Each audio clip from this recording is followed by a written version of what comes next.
Pickaxe.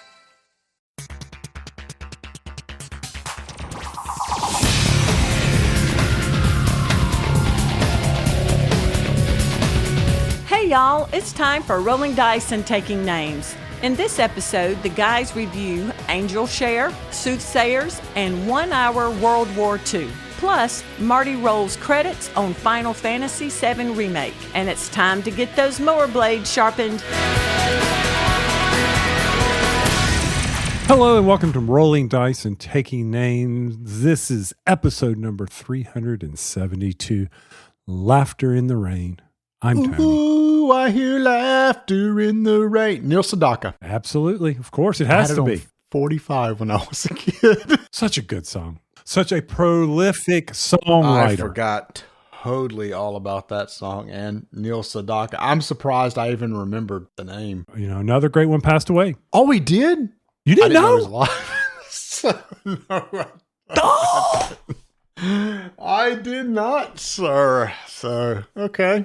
That's not one that's going to make a lot of headlines, I don't think. Well, you don't watch the evening news, but it was all over the evening news. Neil Sedaka passed away, you know, known for the Captain Tennille song, Love Will Keep Us Together. And then, of course, his many songs that he wrote, as well as he wrote for others.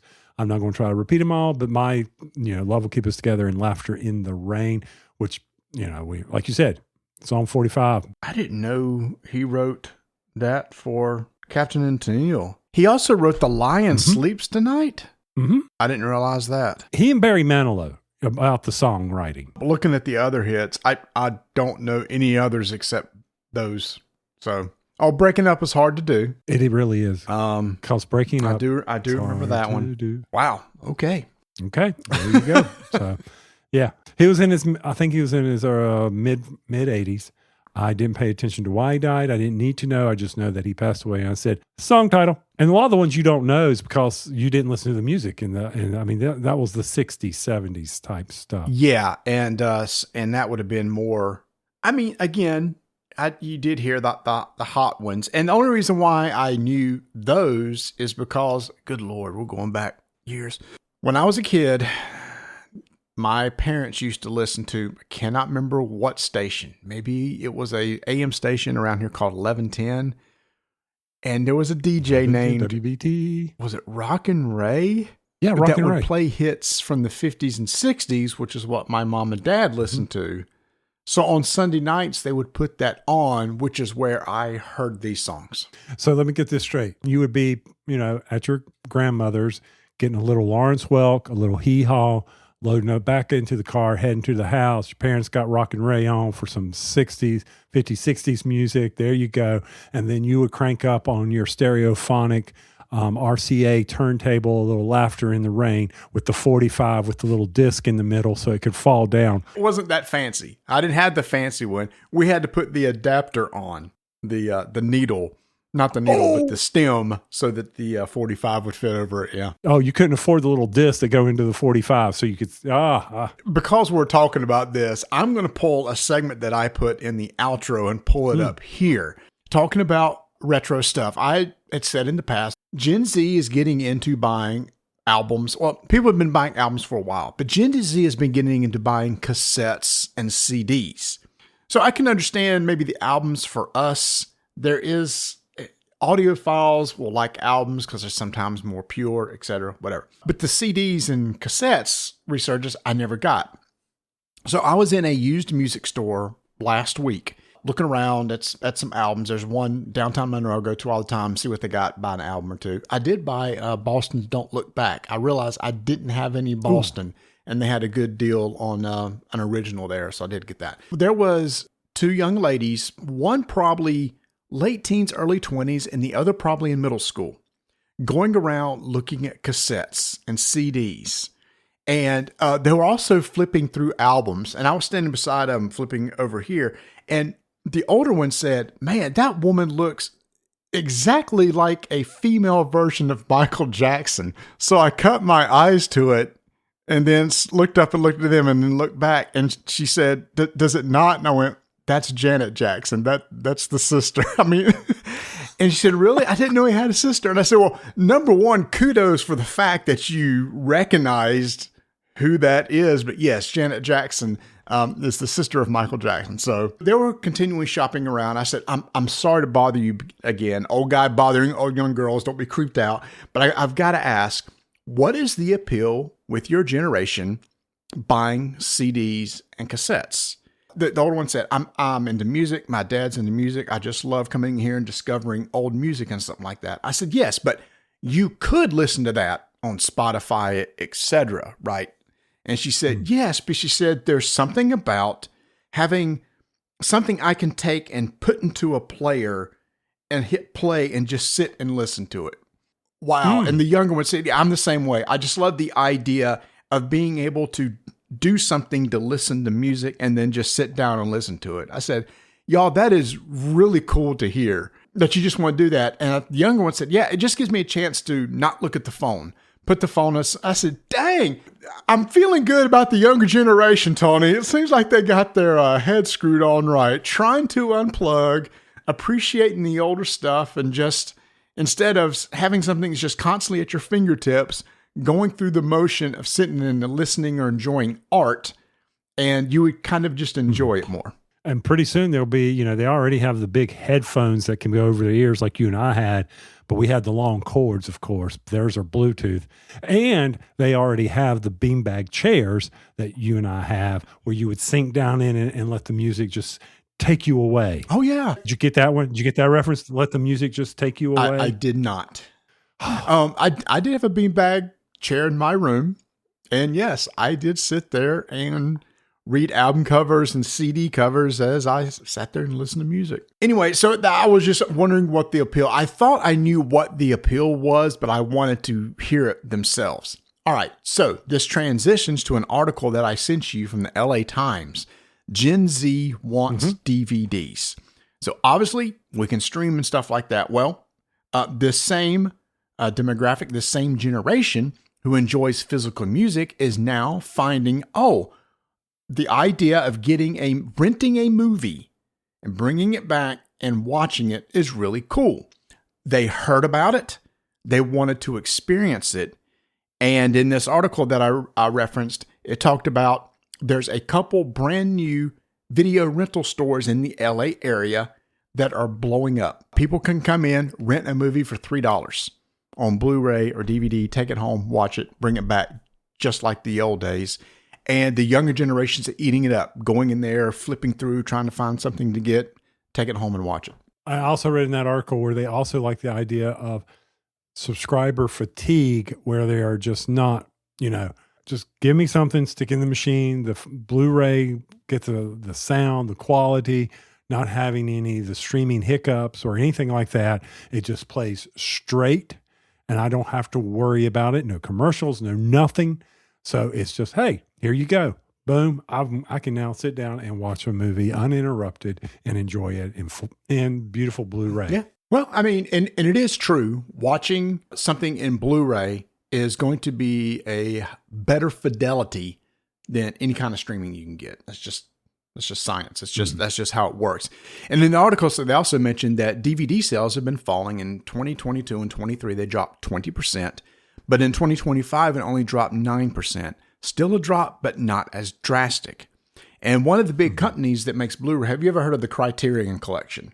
That's referenced in this article. Yeah. All right. So lots of times they'll get movies and put them on a physical media and re-release them.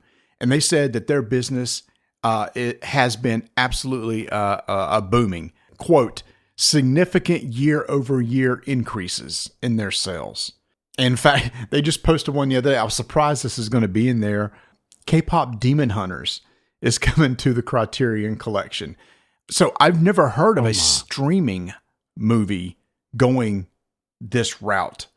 So that's interesting. If they're going to start picking up big movies that were on Netflix, etc., and making physical versions of them. I always associate, and it's probably wrong with me, Criterion is always what I call the Walmart discount bin. No, it's not. Being made part of the Criterion Collection usually means something. It's something that it's nostalgic. A lot of times there's a lot of odd movies you've never heard of or seen, but there may be some additional stuff that's added to it and stuff. So being picked to be part of the Criterion Collection is a pretty big deal. Okay. Yeah, I didn't want people to think like I was that, wait a minute, is that the ones that go $5, 3 movies on one DVD, Blu-ray DVD? No, it's not. Oh, then that's Columbia House. Okay. Very good. Or whatever that was. Yeah, pick 13 for a penny. Yeah. So anyway, Gen Z just accepting all sorts of physical media, and also there has been a boom, an increase in retro video games for the exact same reason of wanting to buy cartridges, stick in their cartridge and play a game. You know, the last time we talked, I went digging for my Blu-ray DVDs of the Lord of the Rings, of Star Wars, and I can't find them. I'm thinking when I moved, I may have gotten rid of them because we weren't watching them. Why have them around? Who knows? Pretty soon, something's going to be back there. I'm going to be like, hey, wait a minute. I still do have that. I still have the VCR. I still have VCR tapes. So I'll have to go dig all that out. Yeah. So anyway, thought that was a cool story. Good story. Good story. Now, what is this story about World War? What is it in an hour? Oh, World War II in 1 hour. What are you talking about? All right. there? So this is a game. I'm going to be talking about a game, everybody. Ready? We are early in the show. Already talking about a game. It's a game called 1 Hour World War II. This game is published by Worthington Publishing, and the designer is Clint Warren Davey. Now, I follow Clint on Twitter, and he and I have talked a few times. Seems like a pretty nice guy. I think he lives in, oh my gosh, forgive me, Australia, New Zealand. I cannot remember where, but anyway, somewhere down in there. And so I'd seen reference to this, and I thought, oh, this looks like it might be an interesting game. And then over on meeplemountain.com, another person that I follow on X, I believe his name is Marky X on Twitter, reviewed the game and really enjoyed it. He's been getting into historical games recently and found that this was a good one. So I said, okay. Reached out to Worthington Publishing, said I would love to try this because my dad and I are starting to play more of these 2-player historical games. Mm-hmm. And the thing is 1 hour. Perfect. Can we get this in an hour? So just let me say right off the bat, your first game's not going to be an hour. There is a kind of a little bit of a learning curve. But each time you play, it will get shorter to where you start approaching that hour. So in this game, there are 5 different nations that are being played. The end goal is to basically have more political will or victory points than the other person at the end of the game. How that's achieved is taking control of certain countries on the board that award victory points. At the end of every round or year, they call a round a year. You're going to count up the victory points by one side versus the other, and whoever has less than the other will have their political will dropped. So, for example, if I have 2 more than you, your political will drops down 2. If it ever goes to 0, the game immediately ends. But if you play through the entire game, you just look to see who has the higher. So it's always a differential. Same sort of historical type game to where you're creating units, you're putting them on the board, you're moving these units, going in, you're doing battles. Battles are very straightforward. There's a simple strength that's on the little token. There are tokens that represent fleets, armor, infantry, etc. You'll roll a die. Depending on the result, there is a modifier to that result, and then you determine the winner and loser. So all this kind of sounds standard fare. As we talk about any of these games where the goal is the same as many other games, is how do you achieve that goal? What do you do during your turn that makes this feel different? And here's what it is. There's 5 nations. There's a turn order for each of the nations to determine who's going to go first. You have a certain number of action tokens that you can take. When it's your turn, you'll take one of your action tokens and put it on one of the 4 main actions that every nation has. And those actions are going to be standard fare, such as build, which is to create some fleets, offensive, move into a spot where there's an enemy and have a fight. Strategic move just means to move some of your units around. And finally, upgrade, where you can make the existing actions that you have better. Hey, the next time I build, if I've upgraded, I'll get to upgrade or build more units than what I did without upgrading. There's always the concept of supply. Your units have to be on supply. It's just tracking a straight line. Okay, here's the clever part. Once you take an action, okay, I'm listening. On every faction board, every action to the right has nations that can make a response. It may be an enemy nation. It may be a friendly nation. And it'll say, okay, hey, U.S. just did a build action. We can look over here and go, okay, Germany can have a response to that. And here's the type of response they can do. Oh, Russia just had an attack. One of the responses could be, oh, Germany's going to do a counterattack. But to take that nation must take one of their action tokens, use it to take that action. So now these action tokens that you have can be used as an action on your turn or a reaction or response on somebody else's. Okay. That is really, really cool because with every action a nation takes, there's a potential for a different country to immediately respond to it in some way that would have been historically correct to what they did. Okay. Interesting. Do you feel like it would be able to be played in under an hour? Yes, I do. I think once you understand, because every action could have multiple countries that can respond, and you must go in order.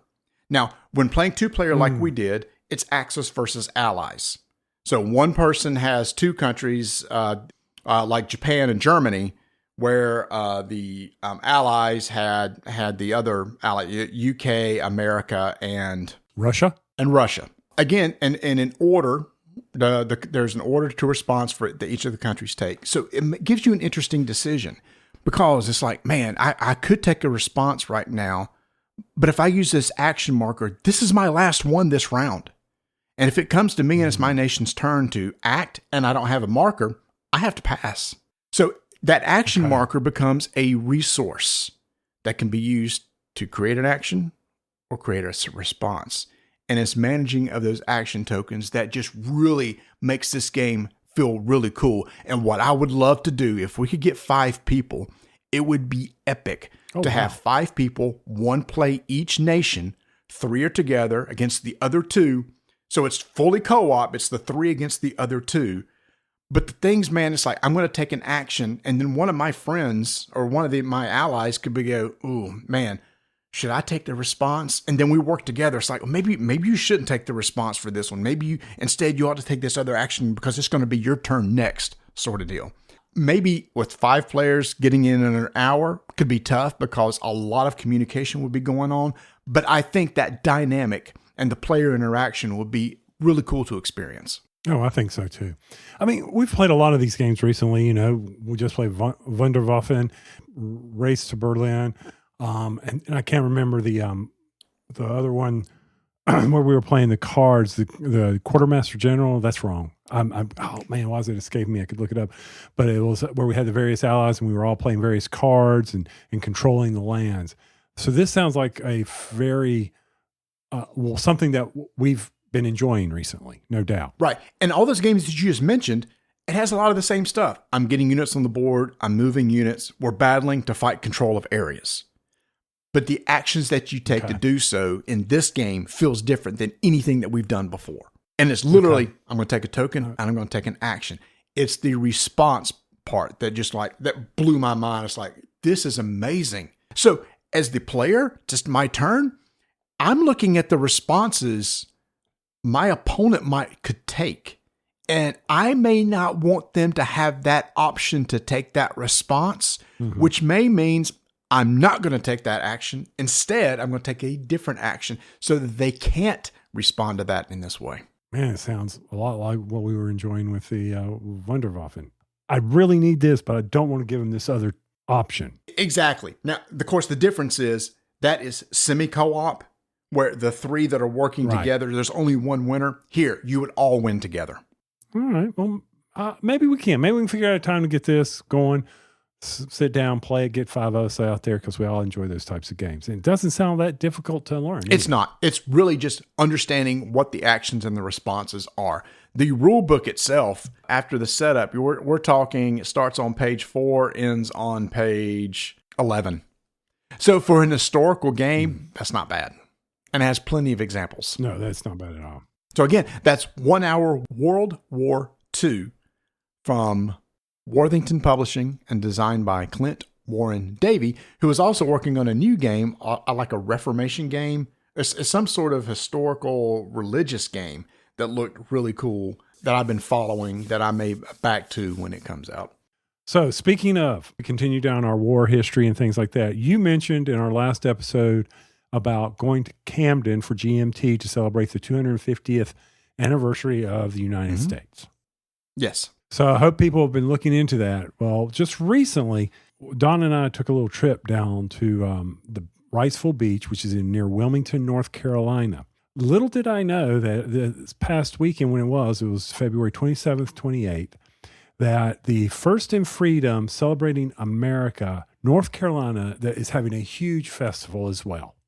So check your local states for all these possibilities. Now, of course, I don't think First in Freedom would really apply to, I don't know, maybe Oklahoma, since maybe you weren't around for the first 250. I don't know. You go take a look. You might be surprised it wasn't what your state's holding. It's cool being one of the original 13. Yeah, I think so. But anyway, so we were down there, and Donna pulled up saying, what to do in the local area when you're there. And we came across this thing called the First in Freedom Festival. The very first one to be held in North Carolina was during February 27th, 28th, all because of the battle at Moores Creek. Moores Creek is in Pender County, which is about 45 minutes away from Wilmington. And what was so significant about this? First, it was the first battle in the Carolinas during the American Revolution. And it involved the Loyalists, which were the Scott-Irish, the Highlanders, who were still loyal to the Queen, against the Patriots. And it was the very first victory that the Patriots had against the Crown during the America's Revolution. It was one of the things where it kind of began to swing that momentum. We blocked the punt. All right. We're swinging the momentum of the game. There's nothing there, Marty. What made this so great? Because you're looking at a bridge, and it's like, okay, a creek. What was so great about this? But they did such an incredible job of helping people understand it that even I was enthralled. I'd walked the 1 mile track. I mean, it was like I would bypass this if it hadn't been for the celebration. And I'm telling you, you shouldn't, because it was so interesting. Now, what made the Battle of Moores Creek so important was there was the Black Road. That was the road that they were bringing all the pine, all the tar and turpentine from the inland portion, the coastal area of North Carolina. And they would transport it down the Black Road onto the ferries and use the waterways that led out to the port of Wilmington. Tar and turpentine were huge in the shipping industry for England at that time. And they needed it for all the efforts that were going on, all the war efforts. And this battle was to keep them from getting those supplies there. In this battle, there's a creek, there's a bridge, and the Patriots removed the planks. So the guys had to walk across the bridge, across the beams that were going across. As soon as they got to the other side, they ran into earthworks, and 1,000 Patriots fired at them. And let's just say it was a turkey shoot. It did not go well for the Scots. That was the last time the Scots used a broadsword charge, which is basically, we're going to run into the fire and then hack people up. Yeah. Didn't go well, and that was the very last time. Wow, that's cool. I know. I was like, get out of here! I'm learning stuff. I even took the Junior Ranger pamphlet and started filling stuff out, walking around, doing all the history stuff. It was Donna was laughing at me.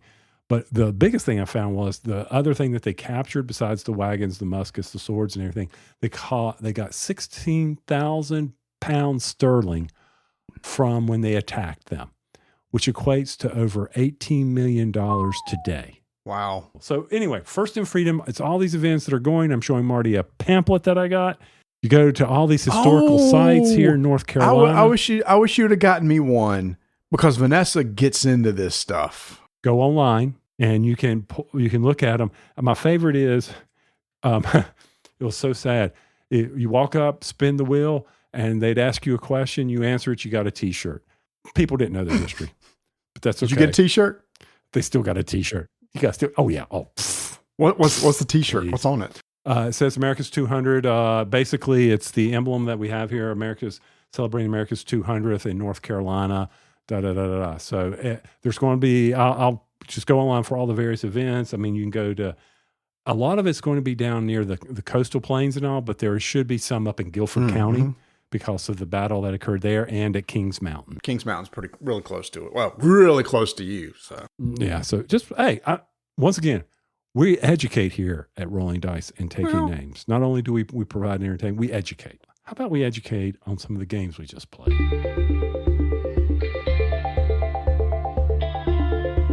Head over to miniaturemarket.com, your board game destination. You will find anything, everything, all you need on their website. Matter of fact, they've got puzzles up there that you can go if, get a big snow day. Oh, thank God it's spring and you don't have another snow day. So I'll tell you what, wait for those puzzles to go on sale. Oh, they are on sale. So store them away. So when you get locked in the house again, because of the big blizzard that comes through, you got something to do. Now, this is one of the coolest things I have not seen. And when I say this, Marty's probably going to be jumping over there right now. They've got the booster box of Riftbound on their front page in stock right now. Our game group needs to get over there and buy some. At those prices? I don't know. Well, hey, they're at almost $200 for 24 booster packs of Riftbound, but Pokemon TCG Mega Charizard X Ultra Premium Collections at $180. Now, if you take a look around other stores, you're not going to find those kind of deals. You're not even going to find Riftbound. Let's be honest. Easy buttons there for you to click or to take a look at what's all the new stuff that's coming into them. And don't forget, they also sell all those game organizers, dice that you need, anything that you could possibly want for your card games, your sleeves. Hopefully, they'll be getting more stuff in from GameGenic to help us on our Star Wars Unlimited collection that continues to grow and grow here at Rolling Dice and Taking Names. That's miniaturemarket.com. Here at Rolling Dice and Taking Name, we love stock market games. Don't know why. I don't play the market very well right now. Matter of fact, someone else is handling that for me. I'm not out there day trading. That's not me. So I like to pretend it. Love to pretend it in a board game. And we kind of sort of did that in a game called Angel's Share from Scott Ohms. This is the guy from the Tiny Epic world, brought to us by Capstone Games. Now, in this game, we are traveling around to the various distilleries. Depending on the number of players, we're either in Scotland or we're in Kentucky. And we're going around these distilleries and we're getting a little taste testing going on. We're going to go, that is some fine bourbon right there, or whiskey. I think I want to buy some of that. And then we are going to try to sell it to the people who want it and get as much money as we can. But we need to be thinking about, do I let it sit in my warehouse for a little while? Do I let it age? Because when it ages, it becomes more valuable unless it's a stinky batch. Then it goes down in price. So that is Angel's Share. That's the theme that you're trying to get into. That's that feeling of what you're trying to do out there, other than just simply trying to get the most points at the game by collecting the most money by selling a bunch of tokens. Just saying. Marty's looking at me like, you got to be kidding. Number one, I had never heard this term before. And for those of you who are not whiskey or bourbon aficionados, you probably be wondering, what does Angel Share mean? So this is from the rule book. It refers to the portion of an alcoholic beverage, particularly whiskey, cognac, or wine, that is lost to evaporation during the aging process in barrels. It occurs naturally as the beverage matures in wooden casks, typically around 2 to 5% per year, depending on the climate, humidity, storage. Angel Share is a poetic term for an inevitable and essential process that plays a key role in creating high-quality spirits. The term originates from the idea that the evaporated liquid rises to the heavens and is taken by the angels. It also contributes to the concentration of flavors as the remaining liquid becomes more intense. So the makers of these have to manage this, and they're looking at how much evaporation it's going to have. And like Tony said, depending on what it is, there were some forms that if it ages too much, it starts losing in value, while others, if you can age that for like 25 years, that's premium stuff. Sweet. And that's what's going on. And one thing I think is really cool about this is once you invest in a barrel of whiskey, you're trying to decide or determine when is the best time to sell it after it ages, because it's naturally going to age 5 years at the end of every round. And that's the stock market aspect of this game, trying to get the most out of it. Now, we're going to dive into the key component of the board, and that is this matrix at the top that indicates the market, where players will be able to determine, what whiskeys are fluctuating in what people want in the market, and the competition between the distilleries. So your y-axis is your market, the competition is your x-axis, and this is going to adjust some of the prices later during the round, near the end of the round. And then there's, of course, the price, how much you will get for it when you sell it, or when you want to buy it. How much is it going to cost to buy? If somebody is really wanting it and you are top tier whiskey, you're going to go up in value. The concept is very straightforward in that perspective. And moving those two around will adjust the prices and fluctuate the market. And that's how you can mess with one another.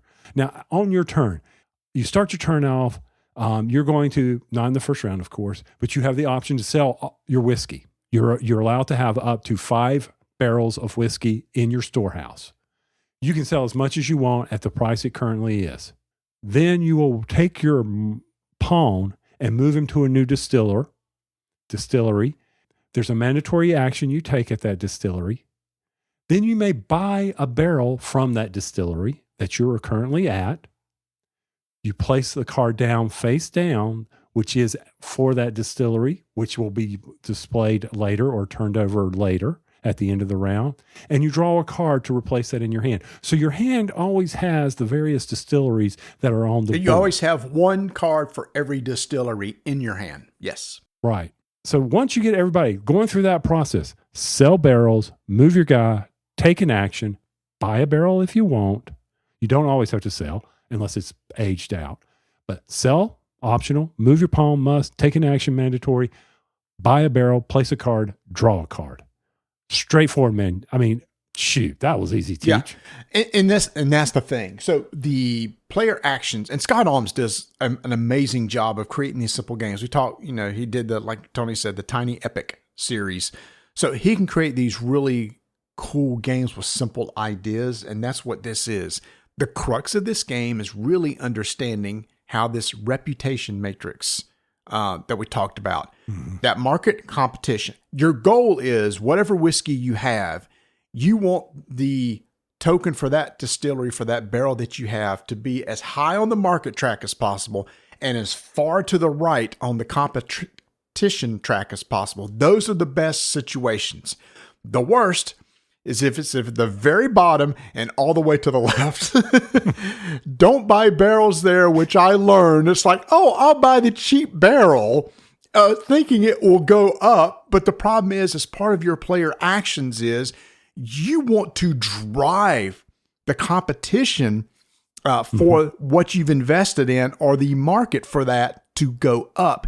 And it's not always that easy. A lot of that, Tony, is by these actions you can take in the market, where you can force a distillery token to go up or down on the marketing track, or you can force a price to be adjusted at that time. So these actions that are around the map that you'll take, you might want to go to that particular and not necessarily just buy that type of barrel from that distillery, but because it has an action there that you want to take. And by the way, the actions are on the cards that are placed there. So it's always changing every round at what action is at what distillery. And it's important to know, even if you're at a certain distillery, these actions that you take or the distillery upgrades that you may do, they don't have to occur where you're at. This is one of the first challenging decisions you have to make is, do I need to go to a distillery that has an action or an upgrade that benefits me not, but I want that barrel? Because I know later, based on the card in hand, I might be able to drive up its competition, which will then help me, because of where it's sitting on the market, will help me then increase the price later, or maybe other players may be interested in it as well, and we can sort of work together to drive that price up. Because, as Marty said, if you're at the bottom, you're going to drive that price down. If you're at the far reaches of the XY axis, you're going to be moving that price up quickly. And so that's important, because when you sell whiskey, you've flooded the market with it, and therefore the market value is going to drop. There's more out in the market. Simple supply and demand type thoughts. And that's reflected. So on beginning of my turn, if I sell whiskey, I will look at how much it's aged, look at a table on the price chart for that particular distillery. Okay, I've earned this much money. Now, in that same column for that distillery, it'll say, okay, here's how much the marketing is going to drop because a barrel was sold because you've put something in a supply, so it's going to be more readily available. It should be cheaper.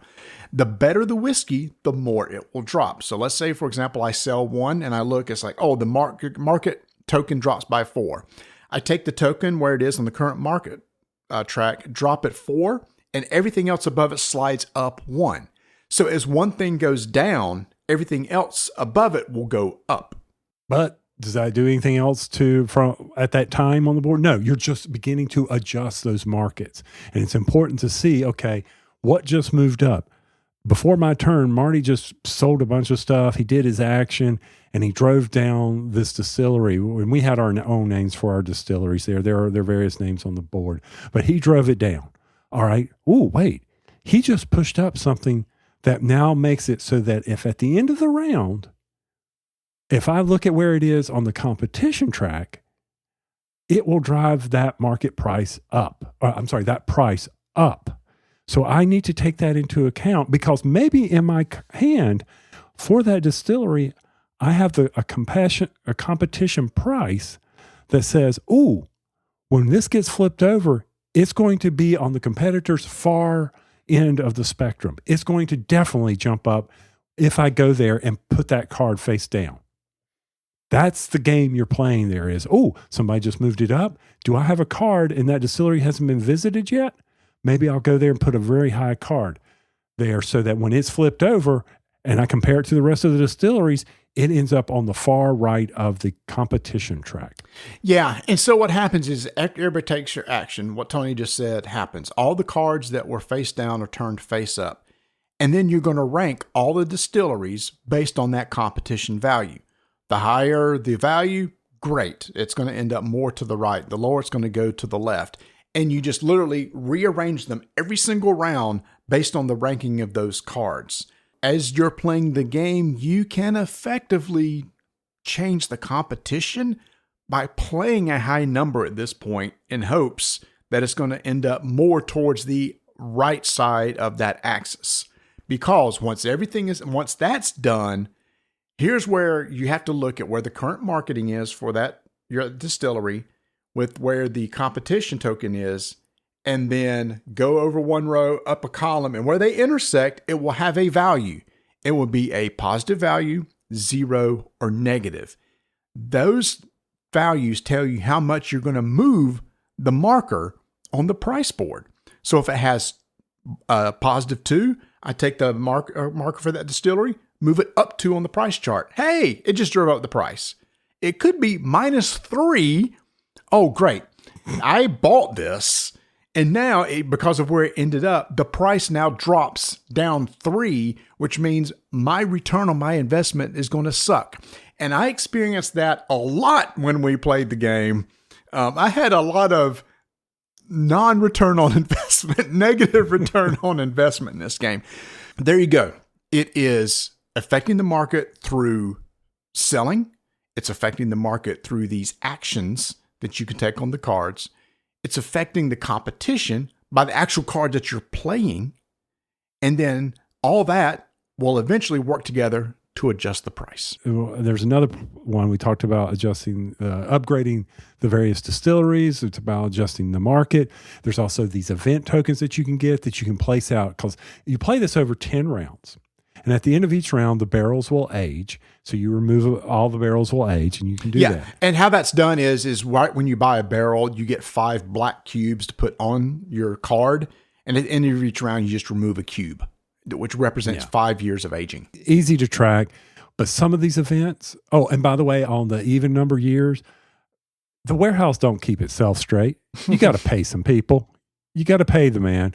So you're going to have to pay maintenance, and that's by paying, I think there's a staggered, I think for the first barrel is maybe $2, and then we move down and it goes to $5 and it keeps going up. So the more barrels you have, 2, 5, 9, 14, 20. So if you have 5 barrels, you're going to be paying $20 to maintain your warehouse. But these events come into play. They may increase the aging. They may make you have to pay maintenance again twice because, who knows, maybe you sprung a leak. I don't know, but you got to do maintenance twice. Everybody gets hit with these events, and the person who does it decides where they want it to occur through the game rounds. Once it occurs, it's done. It's off the board. You can play it on the current round or any future rounds. And some of them are pretty fun.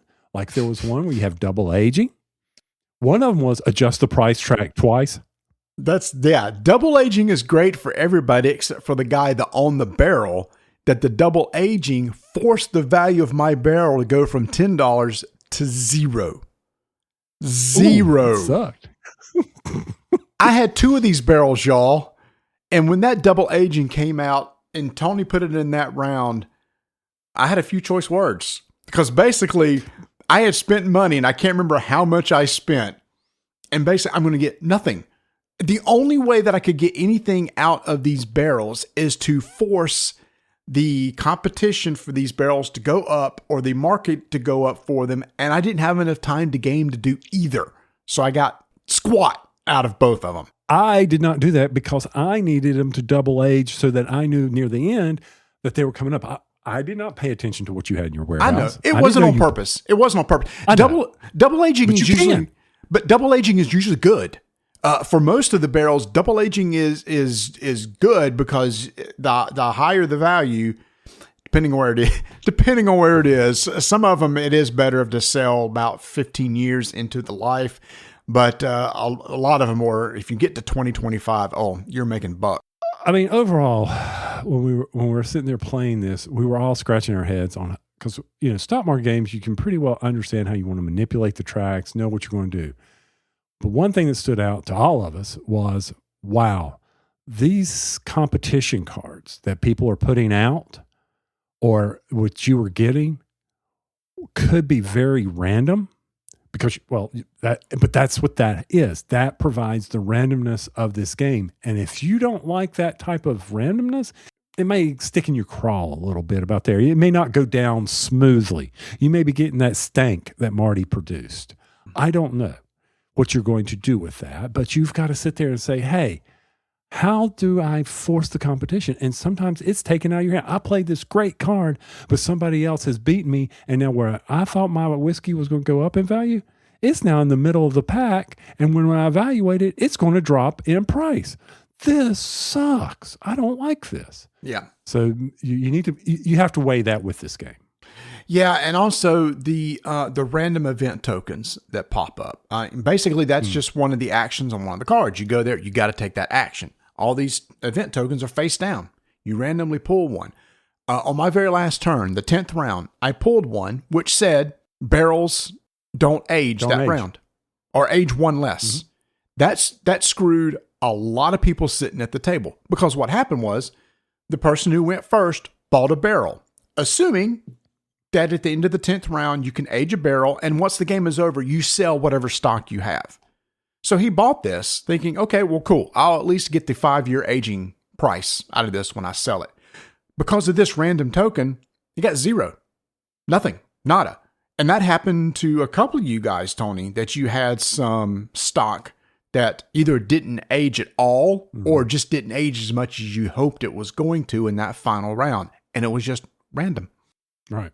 And if that token had come up in a previous round in place, then someone who may have pulled the barrel's age an additional time, they could have canceled it.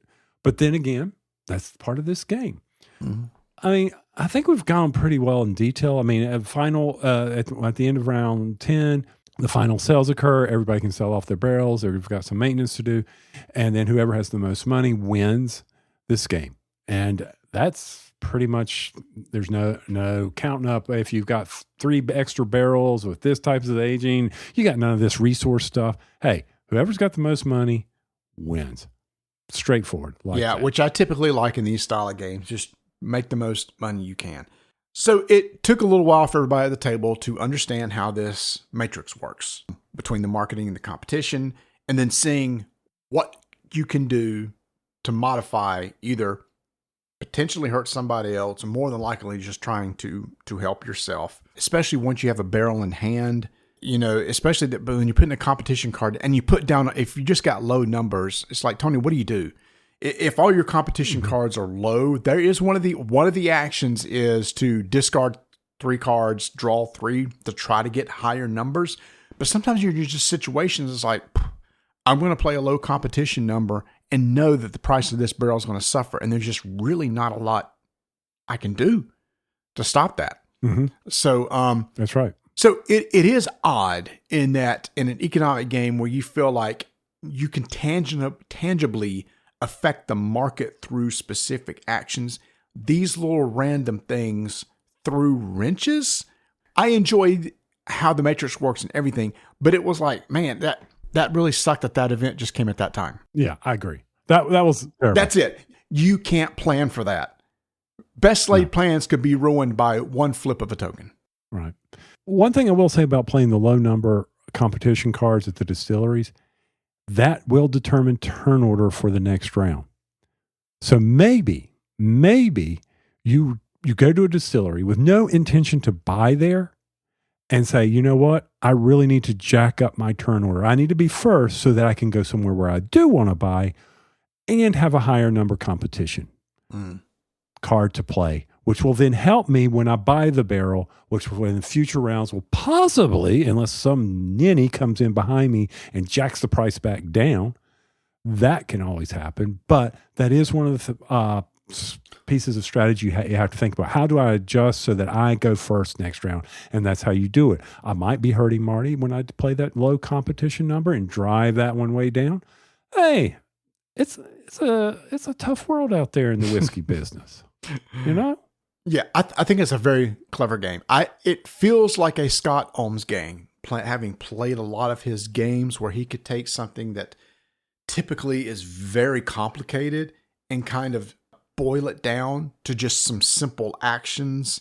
And it's really just getting a grasp on this table that you have out there and understanding how selling adjusts things and how the competition will adjust the price, and just seeing how it all works. You look at the board, it looks like a very colorful spreadsheet, because it is.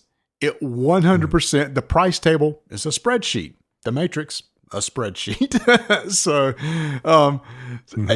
but once you understand it, cool. So I think the thing for me is, so we recently played Arkwright, which absolutely loved. I felt like I had control over everything without a lot of randomness, but a very long and a hard to understand game. This game, much, much shorter. 4 players, 90 to 2 hours, and probably the more you play, the better you'll get. But there's some times where you're trying to think what you want to do and stuff. And the rules are much simpler. So if you want a heavier economic game, I think this is good. I really do. It's just there's a little bit of randomness to be expected in this that you might not expect from other economic games that you've played in the past. Yeah, I agree with you. I mean, that's one of the things I always, after we play games, I'm like, okay, this is not as heavy as Arkwright. There's no way Arkwright will ever hit the table with my daughter, son-in-law, wife. I'm not going to put that out there. And I'm sitting there looking at this thinking, okay, is this something that they would enjoy? I know he would like it because of the theme, in quotes, because he collects bourbon. He enjoys his whiskeys, things like that. And if a game gives you that satisfaction in a hobby of yours, possibly, then that would make it easier for me to put it on the table. Now, as far as the Matrix goes, the gameplay, I'm not sure that would be something that would be so enjoyable. Whereas for me, it was like, oh man, how am I going to move up and down the X and Y axis, and how can I screw somebody over? And then I started getting the grasp. I didn't win by any means, but I started getting the grasp of what I wanted to do. The only thing that kept biting me in the cards was the competition numbers on the cards that I was drawing. I was like, well, crap. I really don't want the high numbers in the wrong one for me. And I really don't want to go last, but I really don't want to go buy this barrel. Marty's got that one locked up. I really don't need that one. So, for me, it was kind of I enjoyed it, and enjoyed the mess out of Arkwright. But I'm like, okay, can I get this to the table? It's right there on that bubble. I might be able to get on the table with them, Marty, but I'm not 100% sure that they would grasp it right away. I also will say, component-wise, very simple. The box is not very big. A lot less components in this. Setting it up is really not that hard at all. So I like the small box look of it. So again, if you like economic games, and lots of times economic games are super heavy, you might want to consider this one. Is this a good entry-level game? Not over Stockpile. I still think Stockpile is one of the better beginner economic games. This is a step up from that, but not outrageously difficult to learn or play as some of the others. Yeah, I had fun playing it. Mm-hmm. I enjoyed the frustration of everybody at the table. And also one of the things I will say about our game nights, if we continue to talk about a game the next day, regardless of how good or bad it is, and this one's a good game, that tells me that it was something that resonated with us, that we enjoyed, and we are continuing to think about it. And this game definitely did continue to resonate, just with us picking at one another on some of the choices we made that evening. Yeah, and here's the thing is, I came in dead last, and I came in last by a lot. It bothered me because typically when we put an economic game on the table, I'm not trying to pat my own back or toot my own horn. I typically do okay. There's something about economic games that click with me, and the gears were slipping. They were not locking in. I was not getting it until towards the end of the game. So I was the one that just kept talking about it. I said, wait a minute, what if I had done this? I wonder how that would have affected things. Or if this would have happened, I could have done that. Or maybe instead of you shouldn't diversify in everything. You really need to focus on certain things. But how do you judge which one to focus on depending on what the matrix looks like at the time? You don't want to buy the lowest. Expensive's too high.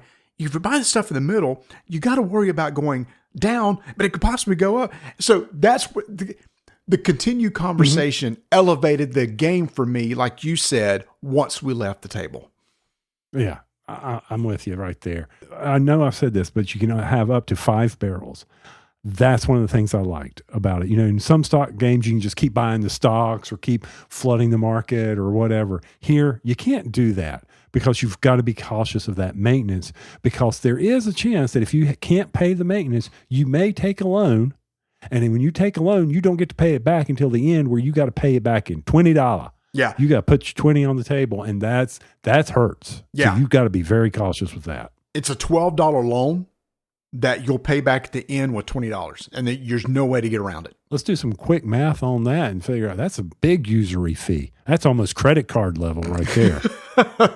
It is. Now, we did get a kick out of the people who did well in this game, mid hundreds to high hundreds at the end of the game. We kept laughing at the fact there was a $500 chips in the bag. I'm like, who's getting $500? Who's doing well enough to get $500 in this game? Yeah, let's math this out. At a 25 aged old bourbon here, it's got most you can get. I think it was like $60. You got to have 5 of those and do that on round 5 and round 10, and you can get there. Right. Unless you have one of the things is you could, like, talk about upgrading distilleries. One of them was a barrel automatically ages when you buy it, which is cool. Right. And you can buy 2, but you're still cocked at 5. Yeah, there was an upgrade where you could buy 2. There's also a cool upgrade where you didn't have to pay upkeep on that distillery if you had it in your warehouse. So some of the upgrades that you got, cool. The events are the one that's like, ooh, that could hurt or help somebody. You never know. That's right. All right. So take it for what it's worth. Capstone Games, Scott Alms, Angels Share, stock market game. We had a blast with it. And, if you're into these types of games, I think you will too. If you're not following Portal Games or Agnostic on social media, you should be. He's all the time putting out some emails and videos and stuff. And one thing he has been extremely proud of is how well his new Neuroshima Hex Anniversary Edition has been received. He said he didn't go crazy and print a ton of these. And now I'm starting to think if you should have, Tony, because he's been saying that they have been selling really, really quick. He said that it's been a hot item, especially here in the US. So if you head over to shopportalgames.com right now, you can order the anniversary edition of Neuroshima Hex, the 20th anniversary, for $59.95. This comes with the 4 base factions plus a ton of scenarios now, which is what I want to try. These special scenarios and stuff that totally changes the game and the setup and how you play and everything. Plus it has the new recessed board and everything like that. And the tokens are always super nice. Neuroshima Hex Anniversary Edition, if you want to get it, now is the time to get it, as it might eventually sell out and you don't want to miss out. Head over to shopportalgames.com to find out more.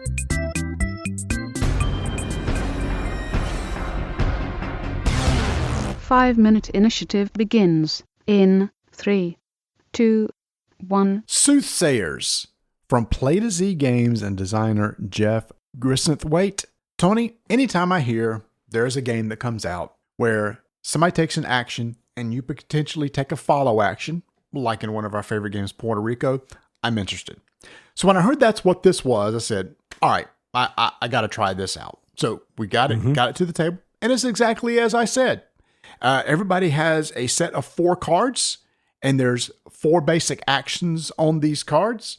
And when somebody takes an action with a card, everybody else has the chance to follow if they want to and take a lesser of that action. And that's what this game is, where as you play the game, your basic actions can be upgraded over time to better versions of that action.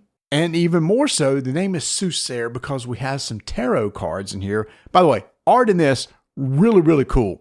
It's kind of the old tarot style card art style. So the art, really well done. Looks cool. You can also supplement your actions with these tarot cards, which maybe makes the action even better or different than what others have based on the type of tarot cards that are played. Tony, I love it. On my turn, I'm going to pick one of these 4 basic actions, such as, hey, I can either earn, I'm just going to get some money, or I can trade in for buying a fate token that's on the board, which is kind of key because the whole goal of this game is to get fate tokens. Or I could take the action to draft. I'm just going to draft an X number of cards from the market, and these are the cards I can use for my next action, which is Ascend. The cards in the market are better versions of the 4 basic action cards I have, and they have incremental levels going from level 1, level 2, level 3. When I Ascend, I can maybe take a level 1 action card, and that may be that earn card, and upgrade it to a level 2. Hey, next time I take this, it's going to give me a little bit more money. Now, you do have the option to skip a level. I could go from like 1 to 3 if I want to and just pay 5 coins to jump from 1 to 3, but that's the highest that I could jump. So all these cards you get can upgrade all your actions. And the last one is those tarot cards I was talking about, you can capture. You can seize one of those tarot cards and put it into play underneath any of the cards that it's eligible for. The tarot card will say, hey, I have to go with this particular action. And Tony, that's it. The goal of the game, fight over these fate tokens. But Tony, I mentioned you can buy them, but there's also other ways that these fate tokens come into play that we're all fighting over. When you ascend, if you happen to be ascended to the highest level above everybody else, you get one of those fate tokens. And these are your comment on your tableau. Now, the tarot cards, they go up in rank as well. And if you happen to be the highest in the rank under one of those tableau cards, then you will be able to then gain one of the fate tokens. So you're fighting over who's ascended the highest in the various actions of capture, ascend, draft, or tarot cards. Tarot cards all have special powers. But one thing I really liked about the tarot cards, Marty, is they had the various suits that would be applied here for the earn, draft, ascend, and capture. Some of them were strictly in one area. Others of them could move between the ones, but once you place it, you could only replace a tarot card if you put a higher one above it. I also like the fact that when you follow someone, as long as you follow at the same rank as them, you're okay. But if they have ascended to a higher level, you have to pay in order to do that based on the difference between what they're ascended to versus what you're ascended to. So it's not like, oh, Marty's ascending in the draft, I'm going to leave that alone. No, you can't do that. You cannot ignore that because it will cost you gold, and he's already stated it, you're going to use gold to buy fate tokens. Because depending on the number of players, will determine what the final winning conditions are. So for me, this was a really smartly done way of putting cards out to bolster your actions. I like that. I like the challenge and the checks and balances that we had against one another in this game of the ascending, making sure that crab in the pot never happened where we were trying to pull each other back because, oh no, McCree's all of a sudden running rampant in this one area. We can't do that. And before you know it, he's ascended to the highest, because whoever gets to the top tier first, they're stuck there and there's nothing no one else can do about it. Tarot cards are different because you maybe can steal. Some of those allowed you to steal. I thought that was a nice little twist to this game. Oh, you can steal other tarot cards from other people. Yeah. Tarot, yeah. Like the Lovers. That was one of my favorite. I played it on Marty where I stole his drafting capability. But now he got the fate token because his was higher than mine. That's okay. I didn't care about that. I wanted his ability that he was able to capture. I thought that was pretty darn cool. Now, these fate tokens that you can buy with that, the earn card, you have the chance to either earn or trade. Those tokens can't be stolen, but every other token that's on the table 100% can be. Once the game goes on, there is going to be a fate token on the highest of each of the actions on the table, which is 4, plus a fate token on each of the highest tarot cards on the table, which is another 4. So these 8 tokens are constantly shifting around depending on how people upgrade their cards. So the player interaction is off the charts. Like Tony said, it's crabs in a bucket.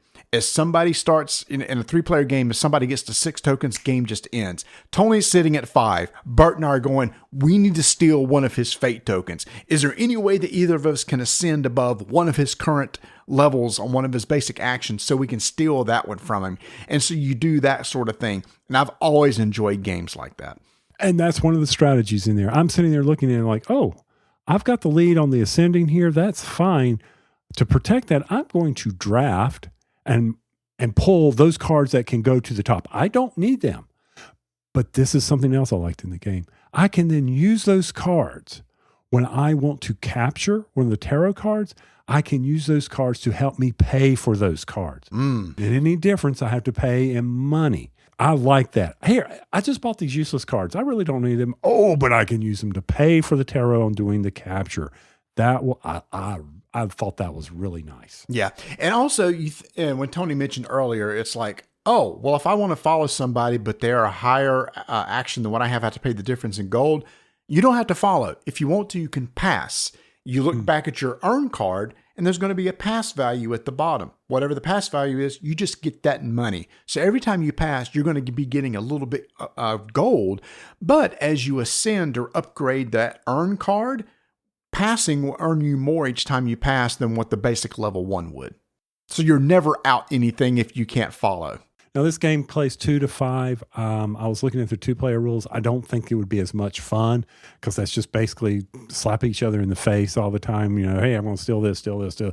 That to me is just not a lot of fun. It may be for y'all, but not for me.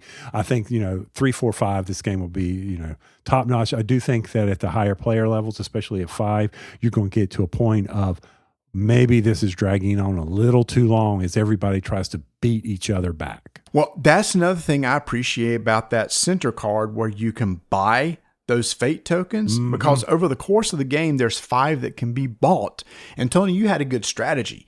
You upgraded your earn card. So when you earn, you got a lot of coin that you would then buy those fate tokens. And remember what I said earlier, those that you buy from there can't be stolen at all. So those are fixed.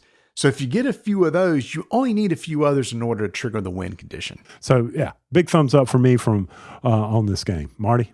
100%. Soothsayers staying in here. This is a game I can teach to anybody. It's really clever art. I didn't realize this until I read it in the rule book. Tarot cards weren't used for fortune telling for 300 years. They were just used as playing cards, and it was 300 years later before they started being used for fortune telling. So I knew you were going to say that. I found the sound effect thing in the little thing that we use in our little tool cool. that we use. Yeah. So it took me a second to find I was too late to the trigger. Okay. I needed to say that. Oh, hold on. I got this one too. Oh, we won't use that one much. Yeah, y'all, I can upload my own sounds. I'll be having some fun with this. All right, sorry. All right, Soothsayers, 2 big thumbs up from Play to Z Games. 5-minute initiative is complete.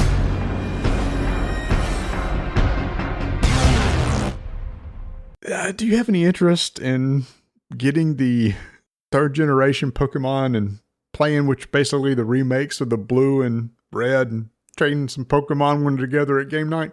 I don't know. I was very excited about when the other ones came out, but I'm sorry. Yes, I think they've made them very complicated.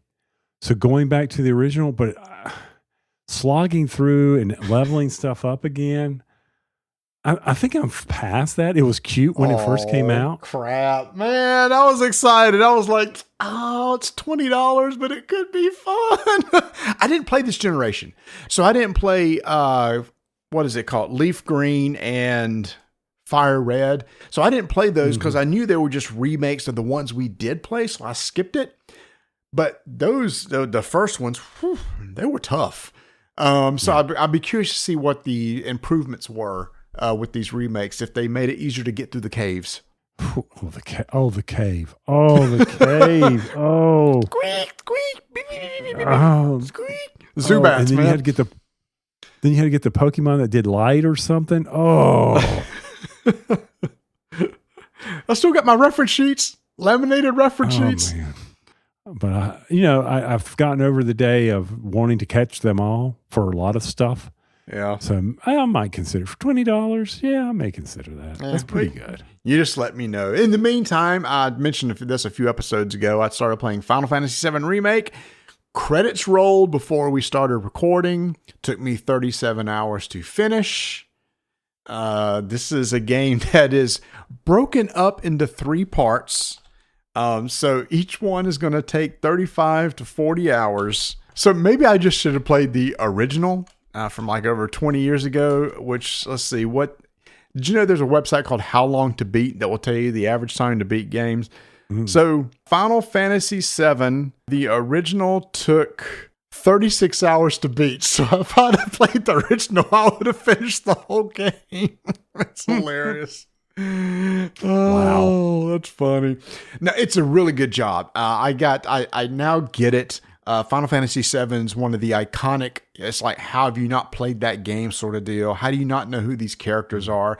I now get the discussion between Aerith and Tifa. I get the talk of which one do you like better sort of deal. I get the whole Cloud and his whole thing. It's just the graphics look great. The voice acting was really well done. The orchestration, so good. And basically, they just took the original soundtrack and updated it with a modern orchestra. So I get the appeal of that soundtrack. So I finished Remake. Rebirth is coming out this summer. Oh my gosh, I just looked on How Long to Beat It. The main story, 48 and a half hours. Oh my gosh. Oh my gosh. Okay, so I'm not going to be doing that right when it first comes out. I need a little bit of a break. So the next game I'm going to go to, I like to jump back and forth between genres. So after doing a long RPG, I'm actually going to play Hades 2. So that's going to be the next game I'm going to crack open and play. I've had it in Shrink for a while, so I loved Hades 1, and I've heard really good things about. Well, of course, Hades 2 was up for like Game of the Year with some people last year. So okay. Yeah, well, I'm still doing what I do in Guild Wars. I'm sorry.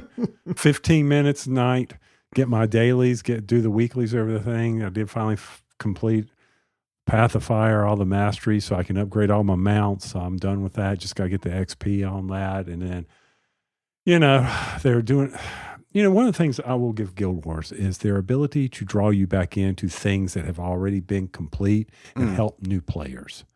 Like they just did the Janthier Wilds, where you can go back and explore that, and people are jumping back in that. And so if you've never completed that story, which I haven't, it will help you get through some of the harder bosses or some of the events that are occurring that you need. And I do appreciate that. And it's one of those games that I know that if I wanted to, I could just, never walk away from. But I have realized that, sometimes 15 minutes is all I need. I really need to find time to go up and play some other games you've given me and give them a chance. I know that. I saw this past week. There's been updates to the original Guild Wars. They're adding pre-searing content. They're adding additional things in the pre-searing era. So I've got a character slot left that I haven't used.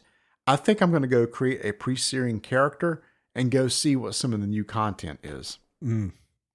I hear you. I still have one in pre-searing because I always wanted to hit that achievement of getting to level 20 in pre-searing.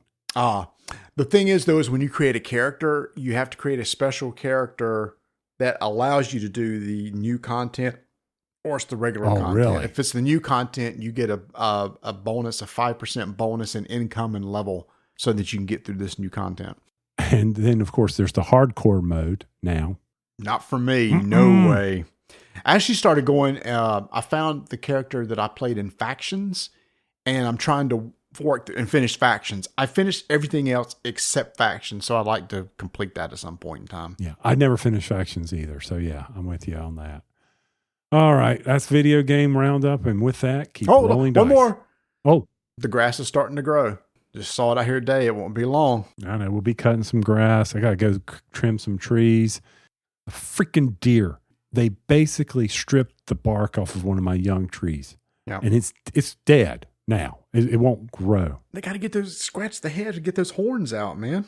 Ain't that they're out there eating it? I got a little camera on those little boogers. I got 13 in my yard the other day. Oh, that is one of the funniest things. Yeah. I've on my YouTube feed, my shorts are the guys sitting in deer blinds telling dad jokes.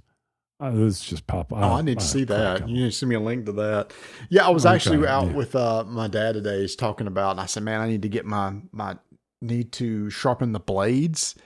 And I asked him if he had ramps I could borrow, and he said, "Why don't you just remove the carriage?" And I said, "I can't figure out how to move the carriage. Moving the carriage from my lawnmower is a big pain in the butt."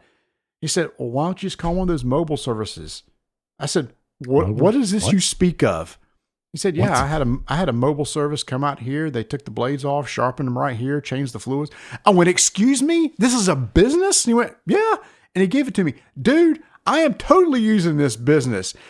They come out to your house, take your lawnmower, change the oil, sharpen the blades right there, just kind of give it a little inspection, make it sure everything is okay. What a brilliant business idea. Brilliant. And this is for all lawnmowers, not just zero turns and big riders? All lawnmowers. They come out with the truck to your place and service, so you got to put it in the back of a truck and take it somewhere. It's brilliant. I need to get that done on my mower. I'm thinking about selling mine or getting rid of it and going into a regular rider. I've gotten to that age now because I know how much it would cost to mow mine because I got quotes on that, and I'm like, I can still mow my lawn. Thank you very much for that. Yeah, is it yours push? Mine it was push, but it's got the drive. So drive control. So anyway, I will be giving that company a call this week. So I'll let you know of how the experience is with that. Yeah, usually with the mower I had before then, I knew how to take the carriage out and just slide it out from under the mower, turn it over, take the blades off, sharpen them, put them back on myself. I cannot figure out how to get the carriage off this one. So that's why I was going to lift it up on. I was going to do 2 jacks, and my dad looked at me. He's like, "Please don't put your mower on 2 jacks and get up underneath that thing. If you kick one of those jacks out, you're dead." I'm like, "Yeah, that's a good point." That's probably not a smart idea. Yeah, experience. You're old enough. You got some experience, boy. Figure this one out for yourself. He said, "Is that really a smart thing to do?" I went, "Probably not." I said, if I had some cinder blocks to put underneath the front of the mower as it was jacked up, then, it wouldn't go anywhere. And he went, "Is it still a smart thing to do?" Just give me that number. I'll just do it. Yeah, I'll pay somebody. I paid $185 for someone to come and clean all the windows in my house. Best $185 I ever spent. I may need a number. That's pretty awesome. Oh yeah, that's up to 30 windows. Yeah, I just don't even think about this stuff. I don't either. We grew up, that stuff didn't exist. Well, you can't get newspaper anymore to clean windows. That's true. With those gems of wisdom, keep rolling dice and taking names. Hey y'all, thanks for listening. Make sure to go head over to our website, rolldicetakenames.com, if you want to find the links to all of our social feeds, plus our YouTube channel. You can support the show as always through our donation there, or you can just go out to buymeamoonpie.com. You can give one time or a recurring. And the most important thing there is our Discord link. Come join our Discord and join in on the conversation and fun. All right, you ready for the stinger? Yep. Okay, I just had to get it ready. Oh man, I was at the grocery store the other day, Marty. Some guy came up and he assaulted me. What? Where is really or something? Where's your? Well, I mean, I would get the joke, wouldn't I? It's too late. I'm sorry. I'll do it again. Do it again. I thought that was the joke. I thought I knew the punchline. Okay. Here, you get the punchline. Okay, you got the punchline. You ready? If the punchline is "How dare he?" Okay. Man, Marty, I was in the grocery store the other day and I just could not believe this guy. He came up and assaulted me. How dare he? I don't get it. Assaulted? Dairy? He beat me up. How dare he? How dare he come in? Oh, it's bad when I got to explain to you. Oh, I thought how dairy, like D-A-I-R-Y. I thought that was a pun. Yeah, that's the pun. That's the pun. How dare he? How dare he? But how dare, D-A-R-E, he? How dare he come and insult you? Yeah, but what does salt and dairy have to do with each other? Assaulted. Beat me up. Not salt. I know that. Okay, this is the better stinger than the joke.